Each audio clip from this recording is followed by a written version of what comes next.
ចូលស្តុកពីគ្រឿងទៀតហើយបងប្រភេទ Honda CB បាទពីគ្រឿងនេះគឺស្អាតមែនតើបាទខ្លឹម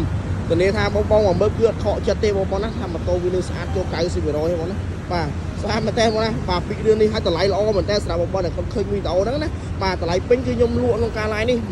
1950ប៉ុន្តែសម្រាប់បង top fan ដែលគាត់ share វីដេអូទុកហ្នឹងហើយ follow page ណាតម្លៃគឺខ្ញុំចុះនៅសល់ត្រឹមតែ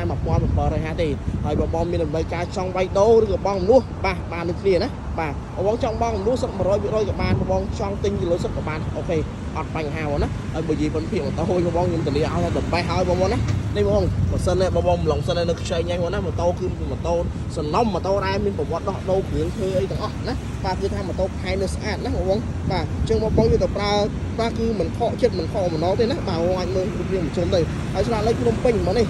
ឆ្លាតលេខភ្នំពេញឆ្លាតលេខស្អាតមែនតើបងណាបាទអញ្ចឹងបងជិះផ្លូវឆ្ងាយក៏ងាយស្រួលដែរបាទហត់ឡើងខេត្តអីក៏អែមបងម៉ាស៊ីនអែមស្គៀបភេទម៉ូតូក្រុមហ៊ុន Honda បង brand ម៉ូតូជប៉ុនបាទអញ្ចឹងងាយទៅណាទេបងស្អាតមែនទេ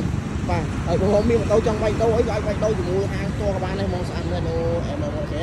ហើយអញ្ចឹងបងអាចមើលផ្ទាល់នៅរូបរាងជុំបាទនេះបងចាំងឲ្យមើលរូបរាងឡុងសិនឲ្យបងមើលចាស់ស្លាយហ្នឹងណាបាទអញ្ចឹងអត់ពិបាកទេអញ្ចឹងបងក៏មើលណាតម្លៃល្អណាអញ្ចឹងកុំភ្លេចគឺ share ទុកអ្នកមួយផងបងណាឆ្លាញ់ពេញចិត្តហាងបងកុំភ្លេច follow page ផងអរគុណច្រើនបងប្អូនគ្នា